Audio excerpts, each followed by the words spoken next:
इसे अस्सलामु अलैकुम व रहमतुल्लाह इन्नल हम्दुलिल्लाह वस्सलातु वस्सलामु अला रसूलिल्लाह व अला आलिहि व अस्हाबिहि व बारिक व सल्लिम तस्लीमान कासीरा। कुरान करीमेर आजकेर दार्से যারা যুক্ত আছেন সকলকে আন্তরিক অভিনন্দন এবং শুভেচ্ছা জানিয়ে শুরু করছি মহাগ্রন্থ আল কুরআন কারীম থেকে মূল্যবান আলোচনা। বন্ধুগণ, সূরা আলী ইমরানের ৮২ নম্বর আয়াত।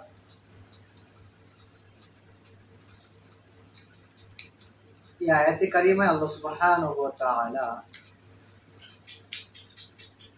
ইসলামের ব্যাপকতা, যে দিন ইসলাম শুধু মানুষের জন্য নয়, এই ইসলামের আনুগত্য, দিনের আনুগত্য, আল্লাহ সুবহানাহু ওয়া তাআলার আনুগত্য আসমান এবং জমিনের মধ্যে যত সৃষ্টি আছে, সৃষ্টিরাজি সকলেই আল্লাহ তাআলার কাছে আত্মসমর্পণ করে, আনুগত্য করে। এই কথারই দলিল হচ্ছে আয়াতে কারিমা। আল্লাহ সুবহানাহু ওয়া তাআলা বলেছেন, বিসমিল্লাহির রহমানির রহিম, আফাগায়রা দীনিল্লাহি ইয়াবগুনা, তোমরা কি আফাগায়রা দীনিল্লাহি, তোমরা কি আল্লাহ ব্যতীত আর অন্য কোনো দিনকে মানবে, স্বীকার করবে? ওয়ালাহুল আসলামা মান ফিস সামাওয়াতি ওয়াল আরদি, অথচ আসমান এবং জমিনে যা কিছু আছে সকল কিছুই আল্লাহ তাআলার কাছে আত্মসমর্পণ করেছে। তাওয়াআন ওয়া কারহান, ইচ্ছাই হোক অথবা অনিচ্ছাই হোক, সকলেই একমাত্র আল্লাহ সুবহানাহু ওয়া তাআলার কাছেই আত্মসমর্পণ করে।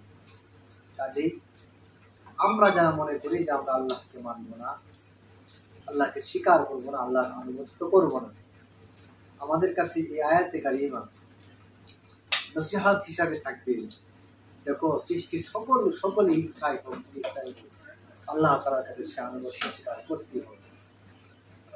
এরপরে আল্লাহ সুবহানাহু ওয়া তাআলা তার নবীকে জানিয়ে দিলেন, কুল আমান্না বিল্লাহি, নবী আপনি বলুন আমি ঈমান এনেছি আল্লাহর প্রতি, ওয়া মা উনজিলা আলাইনা, এবং আমাদের প্রতি যে অবতীর্ণ হয়েছে, আমার প্রতি যে অবতীর্ণ হয়েছে সেগুলির প্রতি ঈমান এনেছি। ওয়া মা উনজিলা আলা ইব্রাহিম, এবং ইব্রাহিম আলাইহিস সালাম এর উপর যে অবতীর্ণ হয়েছে তার উপরে ঈমান হয়েছে, ঈমান এনেছি। ওয়া ইসমাঈলা, এবং ইসমাঈল আলাইহিস সালামের উপরে, ওয়া ইসহাক আলাইহিস সালামের উপরে, ওয়া ইয়াকুব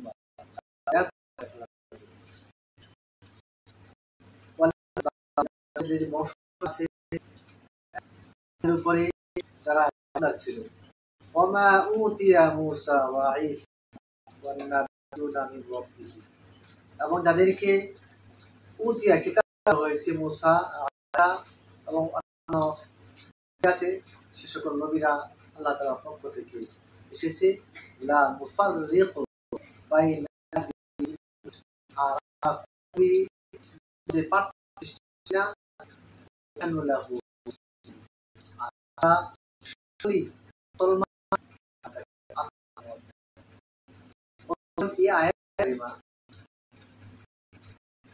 যখন হয়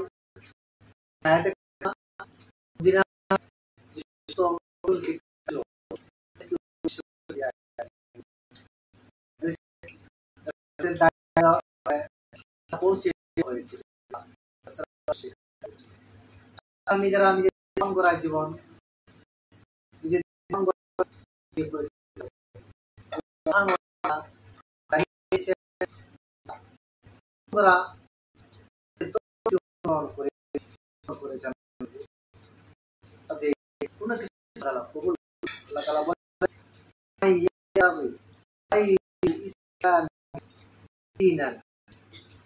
আর যদি অনুসরণ করে ইসলাম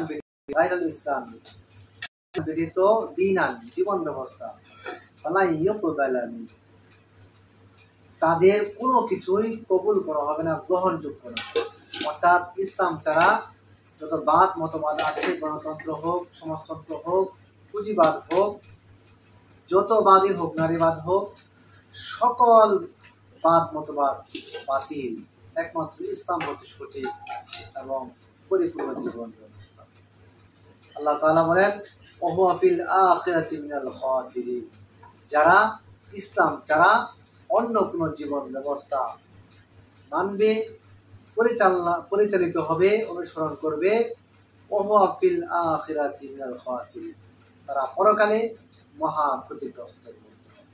বন্ধুগণ, কাজে আসুন আমরা ইসলামকে প্রতিষ্ঠা করি, ইসলামকে কায়েম করি, সমাজে, রাষ্ট্রে, দেশে, বিশ্বে, সারা পৃথিবীতে ইসলামের আলো ছড়িয়ে দিই। কারণ ইসলাম ছাড়া আল্লাহ তাআলার কাছে কোনো কিছু গ্রহণযোগ্য নয়। আল্লাহ পাক আমাদেরকে তৌফিক দান করুন। যারা আলোচনাটি শুনছেন, লাইক, কমেন্ট, শেয়ার করে ইসলাম প্রচারে সহযোগিতা করুন।